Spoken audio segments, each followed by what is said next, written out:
A 4-pack of plants purchased from a big box store is going to set you back about $5. Today we're going to start $160 worth of plants for about $10 in supplies plus your seed cost. Welcome to Farmerized Stuff. I'm Scott. You're going to need something to start your seeds in. I like using the 1020 nursery trays and the handy plastic inserts that come in sheets. We buy these online at Greenhouse Megastore. No affiliation, I'm not sponsored, I just like the company. In bulk, they're very affordable. For today, we're going to use 4-count cells, so there are a total of 32 cells in a 1020 tray. The 1020 tray is named because that's about the dimensions of it. These fit very nicely on the indoor seed starting rack that I built earlier. We're going to start by filling this tray up. Use a very good quality potting mix made for seed starting. You want something that's going to hold moisture, but not too much moisture. You also want something that's sterile so it doesn't bring in weed seeds or worse, any sort of bugs like whiteflies or gnats and things that can damage your young seedlings or just be pests in your house while you're starting the seeds in the cooler weather. Storing our Pro Mix, which is a soil that we really like. Again, I'm not sponsored by Pro Mix. I'm just a big fan of their products. They're very high quality. We buy it in the compressed brick, put it into one of these big tubs that I got from a big box store. Add a little bit of water so it's appropriately moist. You want it so it will basically hold together but not drip moisture. And then I have a cottage cheese container that I use to fill the tray up. You don't have to be real precise here, just get it in. I like to work in the tub because it helps reduce the mess. All right, so it's basically full. I've got it, all of the cells full but not packed down. You don't want it too tight. You got to think about those tender young roots trying to push through this soilless medium. That's why you don't want to pack it too tight. Beyond the supplies for seed starting, you really only need 2 tools. A pencil, we're going to use this to dibble the seeds in the ground and help bury those that need to be buried, and something to spread the seeds.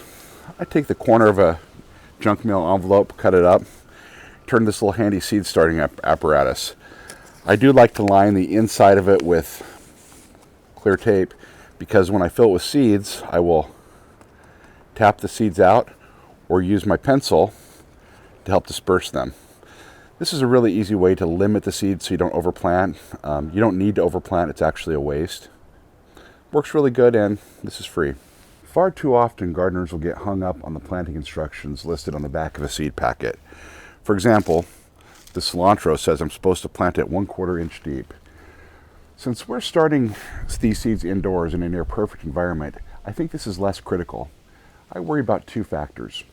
If a seed requires it to be planted some depth, I just poke it in with the pencil. So the eraser's about 1/4 inch. If I get down about a third of the way through the metal ferrule on this pencil, that's about 3/8 inch. But I really don't get too concerned. I just want those seeds covered.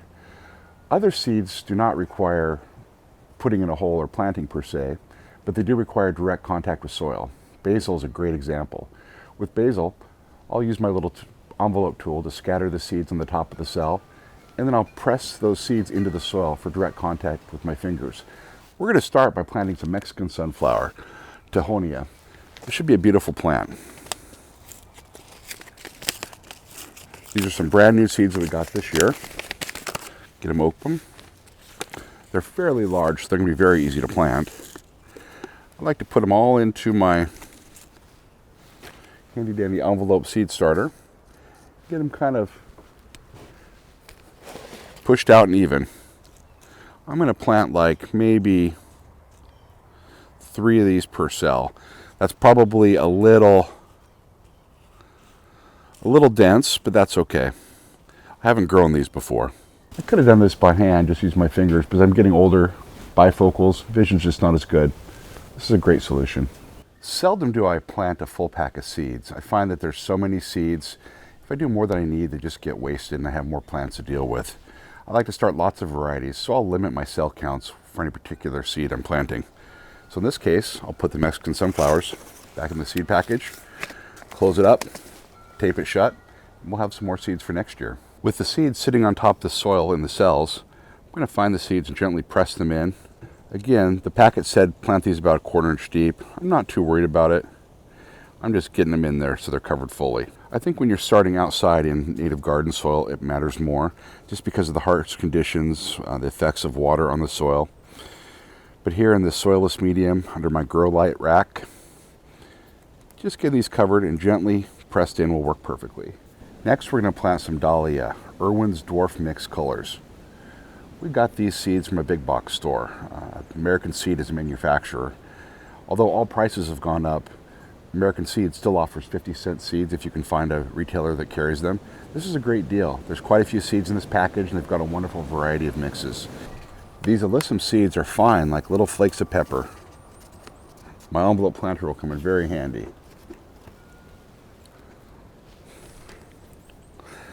So for this, I'm just going to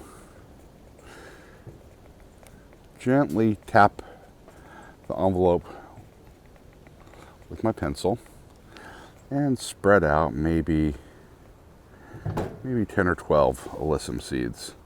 The Alyssum are basically top sown. Not real worried about getting them completely buried, but I'm ensuring that there's really good soil to seed contact by just patting things down and maybe moving some of that soilless material around at the top of the cell. With small seeds like Alyssum that are top sown, it's a good idea to give the cells a quick spray of water. It helps make sure those seeds are seated in the soil and keeps them from becoming dislodged accidentally.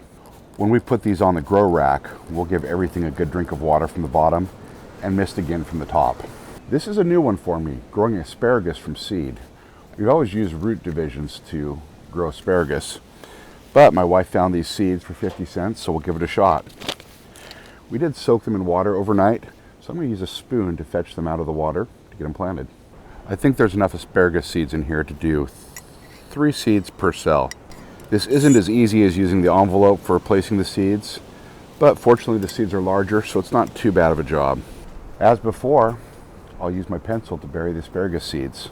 They did kind of clump together while I was extracting them from the coffee cup, so I'll just use the pencil to move them around a little bit and get them positioned neatly so they're not too close to the edge or right next to each other.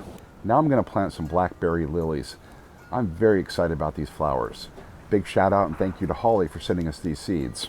Blackberry lilies aren't really a lily at all. They're a member of the iris family. They'll grow 2 to 3 feet tall and they're tough as nails as an ornamental goes. They tolerate bad soil, high humidity, drought. They're very tough. That's good around our farm. Also, they don't really make blackberries, but when the flowers mature, they do have a blackberry looking seed that will emerge from the middle of the flower. And the flowers, they're a bright orange with red specks on them. I've been told if you stare at them long enough, you'll begin to see tiger faces in them. Very excited about this plant. Since we have just a limited number of these seeds, I'm going to sow them carefully and just do probably 3 per cell, and we'll try to get as many 4-packs as we can. We're going to use a different technique for starting this next flat of seeds. What I have here is a big bag of Crackerjack marigold seeds that we've saved from our own garden. This is one of my favorite flowers each year. Since I'm going to do a full tray of these, I'm going to do it the easy way. And I am just going to scatter seeds rather heavily. We have a few gallon Ziploc bags full of these seeds.